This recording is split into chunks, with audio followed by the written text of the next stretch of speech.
السلام علیکم ورحمۃ اللہ وبرکاتہ۔ بسم اللہ الرحمن الرحیم۔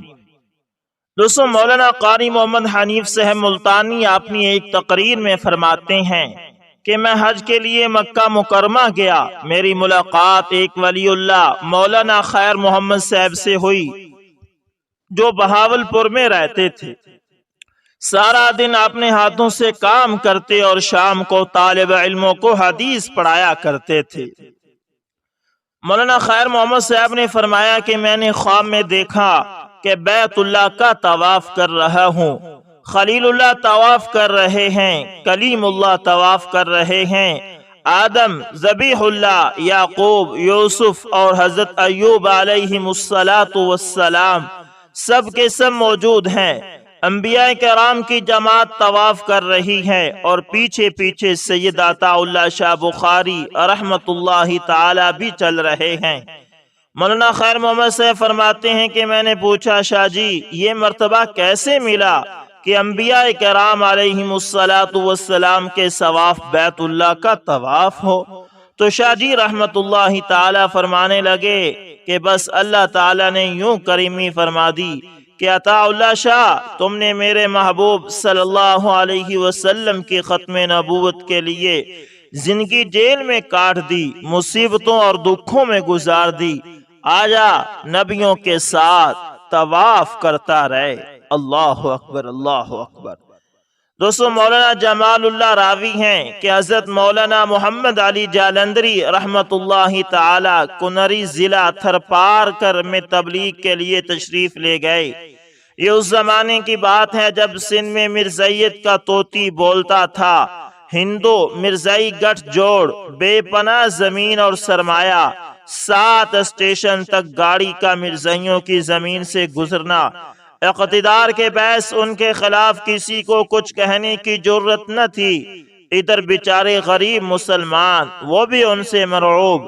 رات کو جلسہ شروع ہوا، قادیانیوں نے بندوقیں لے کر جلسے کا محاصرہ کر لیا۔ انسپیکٹر آیا، اس نے کہا کہ مولانا آپ تقریر نہ کریں۔ فرمایا کیوں؟ پابندی ہے۔ اس نے کہا کہ پابندی تو نہیں۔ فرمایا پابندی نہیں تو جلسہ ہوگا۔ اس نے کہا کہ اچھا آپ تقریر کریں مگر مرزا قادیانی کا نام نہ لیں۔ فرمایا کیوں؟ پولیس افیسر نے کہا کہ خطرہ ہے۔ فرمایا کہ تم پولیس والے کس مرض کی دوا ہو، انتظام کرو۔ اس نے کہا کہ میرے پاس نفری نہیں۔ فرمایا بہت اچھا۔ اسٹیج سے اترے، جو مسجد کے صحن میں تھا، مسجد کے حال میں آئے، کاغذ نکالا، وصیت لکھی کہ آج شاید میری زندگی کی آخری تقریر ہے، جماعت کا نظام اس طرح چلایا جائے، میری زمین اس طرح تقسیم ہو۔ حساب کتاب کے متعلق 15-20 منٹ میں لکھ کر فارغ ہو گئے۔ تنے تنہا اسٹیج پر بیٹھ گئے، اسٹیج لگایا، تقریر شروع کر دی۔ فرمایا مرزائیو، اگر تم مجھے مارنے کے لیے تیار ہو تو میں مرنے کے لیے تیار ہوں، ہے ہمت تو آؤ۔ لوگ حیران کہ اب کیا ہوگا۔ مولانا رحمت اللہ تعالی نے فرمایا کہ مجھے کہا جاتا ہے تبلیغ نہ کرو، کیوں نہ کروں؟ قادیانی جھوٹے نبی کی جھوٹی تبلیغ کریں اور میں سچے نبی کی سچی نبوت پر واز نہ کروں۔ قیامت کو آقائے نامدار محمد مصطفیٰ صلی اللہ علیہ وسلم کو کیا منہ دکھاؤں گا؟ لوگوں کی چیخیں نکل گئی۔ فرمایا کہتے ہیں مرزا کا نام نہ لو۔ کیوں جناب؟ اگر اتنا برا ہے کہ اس کا نام لینا ٹھیک نہیں تو پھر نبی کیوں بنایا؟ فرمایا لوگو، شاید میری زندگی کی یہ آخری تقریر ہو، سن کر جاؤ۔ اس جذبے سے چند منٹوں میں یہ بنیادی باتیں کہیں۔ جو مسلمان ادھر ادھر تھے مقابلے کے لیے جمع ہو گئے اور قادیانی بھاگ گئے، اور حضرت رحمت اللہ تعالی نے 3 گھنٹے ایسی دھواں دھار تقریر کی کہ سبحان اللہ۔ دوسری دفعہ آپ رحمت اللہ تعالی پھر کنری تشریف لے گئے۔ بلدیہ کنری کی حدود میں دفعہ 144 کے تحت جلسوں پر پابندی عائد کر دی گئی۔ آپ رحمت اللہ تعالی نے فرمایا کوئی کنری بلدیہ حدود سے بہر جلسہ رکھ دیا جائے۔ چنانچہ شہر سے 1 میل بہر جلسہ رکھا گیا۔ لوگ بسوں ویگنوں، ٹرالیوں، سائیکلوں پر وہاں پہنچ گئے اور آپ رحمت اللہ تعالی نے وہاں معرکۃ الارا خطاب فرمایا۔ اللہ اکبر، اللہ اکبر۔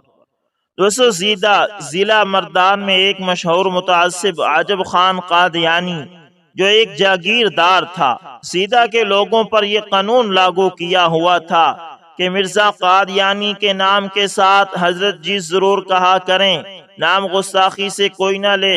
مولانا ہزاروی رحمت اللہ تعالی کو پتہ چلا، حضرت مولانا ہزاروی رحمت اللہ تعالی کو پتہ چلا، جہانگیرہ کے علماء کا ایک وفد لے کر زیدہ پہنچے، وہاں ایک مسجد میں جلسے کا اعلان کیا۔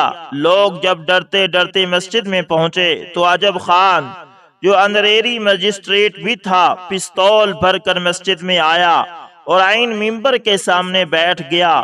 مولانا رحمت اللہ تعالی کا بیان جب شروع ہوا اور مرزا قادیانی کے عقائد بیان کرنے شروع کیے، مرزا قادیانی کی تحریرات مولانا رحمت اللہ تعالی نے پیش کی اور جوش میں آ کر مولانا ہزاروی رحمت اللہ تعالی نے 3 دفعہ فرمایا کہ مرزا قادیانی مرتد، کافر اور دائرہ اسلام سے خارج تھا، جو اس کو کافر نہ سمجھے وہ بھی کافر ہے۔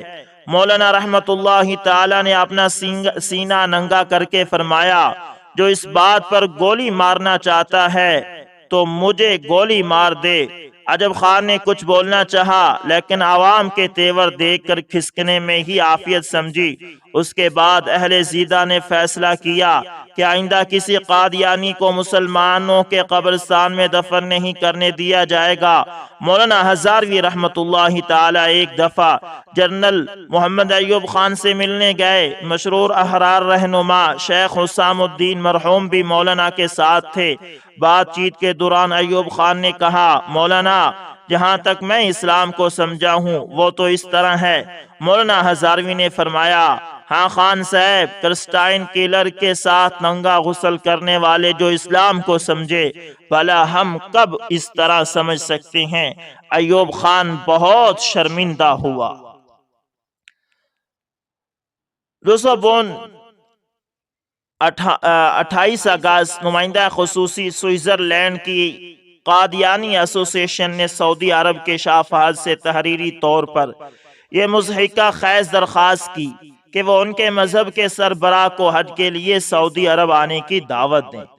ایک خط میں جو شاہ فہد سمیت سعودی عرب کے چند اعلیٰ حکام کو بھیجا گیا، سوئٹزرلینڈ میں قائم قادیانیوں کی تحریک نے درخواست کی ہے کہ ان کے مذہب کے رہنما کو، جو اس وقت ربوہ میں رہتے تھے، سعودی فرمان روا کے سرکاری مہمان کی حیثیت سے دعوت دی جائے۔ سوئٹزرلینڈ کے مسلم سفارتکاروں نے اس کے متن پر غصے اور ناراضگی کا اظہار کیا۔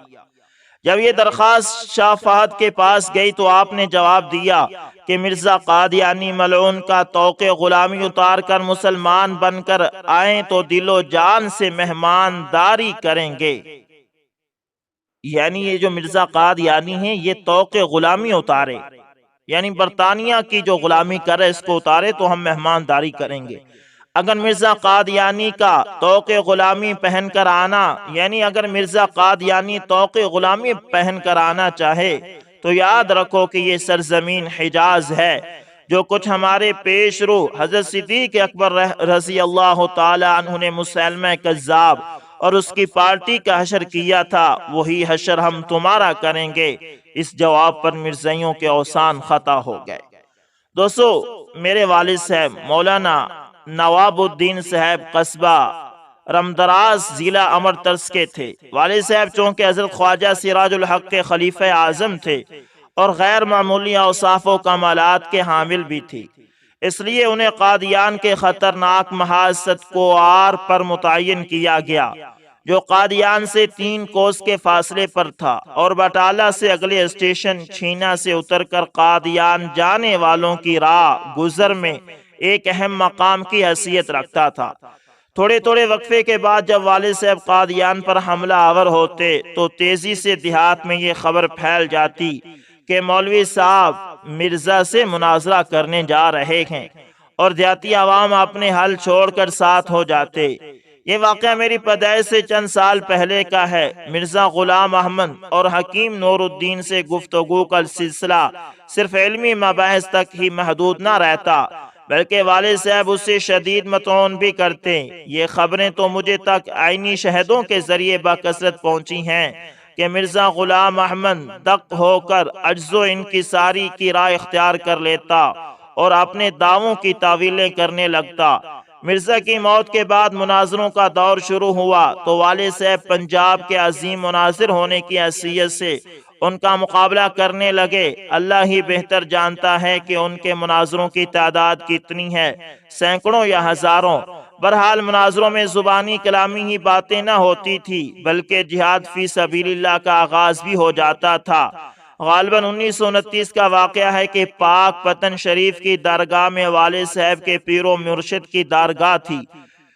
اس وقت پاک پتن کی جامع مسجد کے خطیب ایک متبحر عالم دین مولانا عبدالحق صاحب تھے، جو یہی کہ ایک ذمہ دار بھی تھے۔ مرزائیوں سے شرائط مناظرہ طے کرنے کے لیے مولانا تشریف لے جانے لگے تو میں بھی ان کے ساتھ ہو گیا۔ مرزائی بڑے کرو فض کے ساتھ آئے تھے۔ میں ان کی کتابوں کے انبار اور ان کے کرو فض دیکھ کر مرعوب ہو گیا۔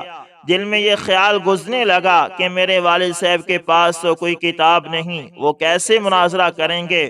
چنانچہ جب میں نے اپنے اس تاثر کا والد صاحب سے اظہار کیا تو وہ ہنس پڑے اور مولانا عبدالحق صاحب سے فرمانے لگے کہ دیکھو مظہر کیا کہہ رہا ہے۔ پھر مولانا نے فرمایا اس لڑکے کو سمجھاؤ کہ مناظرہ کتابوں سے نہیں، تائید ربانی سے ہوتا ہے، اور الحمدللہ یہ ہمیشہ میرے شامل حال رہی ہے۔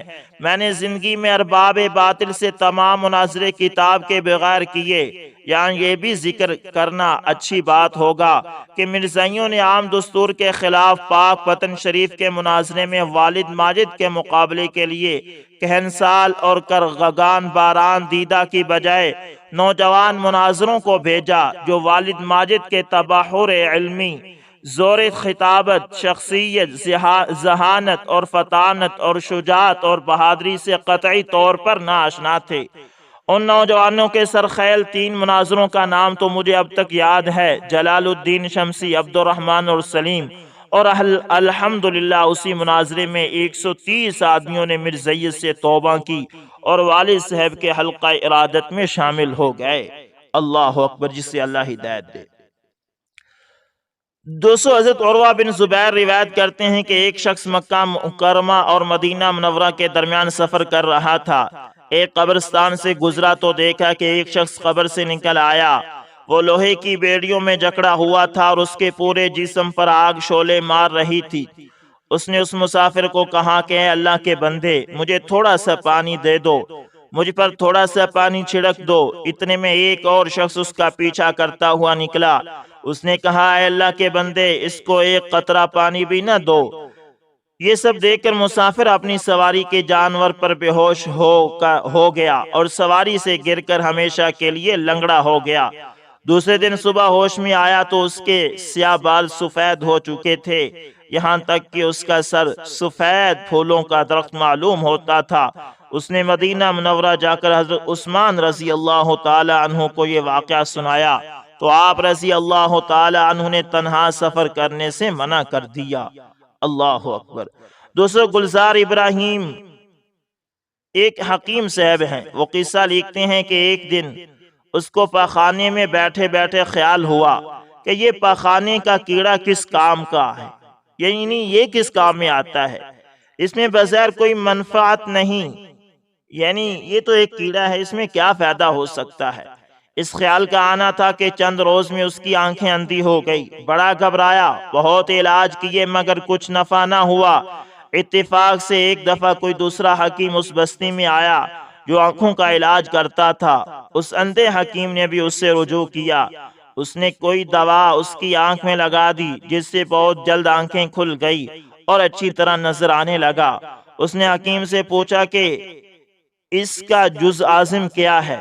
حکیم نے کہا بڑا جز گو پخانہ کا کیڑا ہے، یعنی یہ جو دوائی استعمال کی ہے اس کے اندر جو سب سے زیادہ استعمال ہوا ہے اس کے اندر وہ کیڑا ہے جو پخانے میں ہوتا ہے۔ یہ حکیم صاحب کہتے ہیں کہ اس وقت اس حکیم کو تنبیہ ہوئی کہ یہ غیب سے مجھ کو سزا دی گئی ہے، کیونکہ اس کو بیکار خیال کیا تھا۔ حق تعالیٰ نے اس طرح مجھ کو اس کا نفع بتلایا، یعنی کہ اللہ تعالیٰ نے کوئی چیز بھی اس دنیا میں بغیر نفع کے نہیں پیدا فرمائی، ہر چیز کوئی نہ کوئی نفع رکھتی ہے۔ دوسرے سلیمان بن عبد الملک مدینہ آیا اور مدینے کے گورنر حضرت عمر بن عبدالعزیز رحمۃ اللہ تعالی بھی ان کے ساتھ تھے۔ اس نے لوگوں کو ظہر کی نماز پڑھائی اور باب المقصورہ کھولا اور محراب سے ٹیک لگا کر بیٹھ گیا اور لوگ اس کے پاس آنے لگے۔ اچانک اس نے صفوان بن سلیم رحمت اللہ تعالی کو دیکھا، وہ انہیں جانتا نہیں تھا۔ کہنے لگا، اے عمر، یہ شخص کون ہے؟ میں نے اس جیسا منور چہرہ نہیں دیکھا۔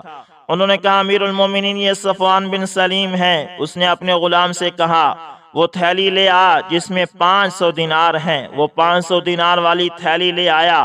امیر المومنین نے خادم سے کہا، تم اس شخص کو دیکھ رہے ہو، یہ جو نماز پڑھ رہا ہے، اس کو اچھی طرح دیکھ لو اور پہچان بھی لو۔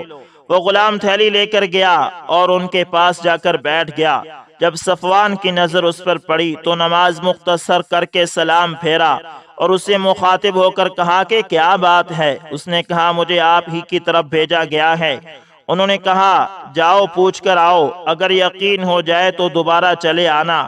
اس غلام نے کہا، اچھا، یہ تھیلی اپنے پاس رکھیں اور میں آتا ہوں۔ انہوں نے کہا، نہیں، کیوں کہ اگر میں نے رکھ لی تو گویا کہ میں نے لے لی، اسے لے جاؤ اور پوچھ کر چلے آنا، میں یہیں بیٹھا ہوں۔ غلام واپس آ گیا۔ ادھر صفوان بن سلیم رحمت اللہ تعالی نے جوتے اٹھائے اور نکل پڑے، اور اس وقت تک مدینے میں انہیں کسی نے نہ دیکھا جب تک سلیمان بن عبد الملک مدینہ سے نکل نہ گیا، یعنی جب تک خلیفہ مدینے میں رہا اس وقت تک آپ مدینہ لوٹ کر نہیں آئے۔ جب وہ چلا گیا تو آپ مدینہ منورہ واپس لوٹ آئے۔ دوستو، یہ اس لیے تھا کہ یہ حضرات بادشاہوں کے وظائف اور ان کے تحائف اس لیے قبول نہیں کرتے تھے کہ اگر ہم نے قبول کر لیے تو کل کو خدا نخواستہ بادشاہ ہم سے کوئی ایسا کام نہ کروائے جو دین کے منافی ہو۔ دوستو، ایک مرتبہ حضرت عمر رضی اللہ تعالیٰ عنہ ایک مکان میں تشریف لے گئے، دیکھا تو ایک بوڑھا نابینا بھیک مانگ رہا تھا۔ حضرت عمر رضی اللہ تعالیٰ عنہ نے دریافت کیا کہ تو کون ہے؟ اس نے کہا، میں یہودی ہوں۔ آپ نے دریافت کیا کہ کس چیز نے تجھ کو بھیک مانگنے پر مجبور کیا؟ اس نے جواب دیا کہ ادائے جزیہ، معاشی ضرورت اور بڑھاپے نے۔ حضرت عمر رضی اللہ تعالی عنہ نے یہ سن کر اس کا ہاتھ پکڑا اور اپنے مکان پر لے جا کر جو موجود تھا اس کو دیا، پھر بیت المال کے خزانچی کے پاس فرمان بھیجا، یہ اور اسی قسم کے دوسرے حاجت مندوں کی تفتیش کرو۔ خدا کی قسم، ہم ہرگز انصاف پسند نہیں ہو سکتے۔ ان ذمیوں کی جوانی کی محنت جزیہ تو کھائیں اور ان کی پیری یعنی بڑھاپے کے وقت ان کو بھیک کی ذلت کے لیے چھوڑ دیں۔ قرآن عزیز میں ہے، انما الصدقات للفقراء والمساکین۔ میرے نزدیک یہاں فقراء سے مسلمان مفلس مراد ہیں اور مساکین سے اہل کتاب کے غرباء اور فقراء۔ یاد رہے کہ غیر مسلموں کو زکوٰۃ دینا جائز نہیں، البتہ دیگر صدقات نافلہ انہیں دیے جا سکتے ہیں۔ اس کے بعد حضرت عمر رضی اللہ تعالی عنہ نے تمام ایسے لوگوں سے جزیہ بھی معاف کر دیا اور ان کا وظیفہ بھی بیت المال سے مقرر کر دیا۔ اللہ اکبر، اللہ اکبر۔ دوستو، وہب بن منبہ رحمت اللہ تعالی سے منقول ہے کہ حضرت لقمان رحمت اللہ تعالی نے اپنے بیٹے سے فرمایا کہ اے بیٹے، انسان کی عقل کامل نہیں ہوتی جب تک اس میں 10 صفات نہ پیدا ہو جائیں۔ کبر یعنی نخوت اور غرور سے محفوظ ہو، اور نیک کاموں کی طرف پورا میلان ہو، دنیاوی سامان میں سے صرف بقدر بقائے حیات پر اکتفا کرے اور زائد کو خرچ کر دے، تواضع کو بڑائی سے اچھا سمجھے اور اپنا پہلو گرا لینے کو عزت اور سربلندی پر ترجیح دے، سمجھ کی باتیں حاصل کرنے سے زندگی بھر نہ تھکے اور اپنی طرف سے کسی سے اپنی حاجت کے لیے تحکم اور بدمزاجی نہ اختیار کرے، دوسرے کے تھوڑے احسان کو زیادہ سمجھے اور اپنے بڑے احسان کو کم سمجھے، اور 10ویں خصلت جو بڑی بلند ہمتی کی چیز ہے اور نیک نام کرنے والی ہے، وہ یہ ہے کہ تمام اہل دنیا کو اپنے سے اچھا سمجھے اور اپنے آپ کو سب سے برا سمجھے، اور اگر کسی کو اپنے سے اچھا دیکھے تو خوش ہو، اور اس بات کی خواہش مند ہو کہ اس کی عمدہ صفات خود بھی اختیار کرے، اور کسی کو بری حالت میں پائے تو خیال کرے کہ انجام اللہ کے ہاتھ میں ہے۔ ہم کو کیا خبر، یہ بھی ممکن ہے کہ یہ نجات پا جائے اور میں ہلاک ہو جاؤں۔ جب یہ صفات پیدا ہو جائیں تو سمجھو کہ عقل مکمل ہو گئی ہے۔ دوستو، اللہ تعالیٰ سے دعا ہے کہ اللہ تعالیٰ یہ تمام صفات میرے اور آپ کے اندر بھی داخل فرمائے، اور ہم نے جو کچھ اس ویڈیو کے اندر سنا اور جو کچھ سمجھا، اللہ تعالیٰ ان سب پر ہمیں عمل کی بھی توفیق عطا فرمائے۔ دوستو، الحمدللہ ہمارے اس چینل پر بہت سارے ایمان افروز واقعات ڈیلی بیس پر اپلوڈ کیے جاتے ہیں۔ اگر آپ اس طرح کے واقعات، مستند واقعات سننا چاہتے ہیں تو آپ ہمارے چینل کے ساتھ لازمی جڑے رہیں۔ دوستو، ملتے ہیں کسی نیکسٹ اچھی سی ویڈیو کے اندر۔ دوستو، آپ ہمارے چینل کو لازمی سبسکرائب کریں۔ انشاءاللہ ملتے ہیں کسی اچھی اور بہت ہی ایمان افروز ویڈیو کے اندر۔ تب تک کے لیے اللہ حافظ، جزاکم اللہ خیر۔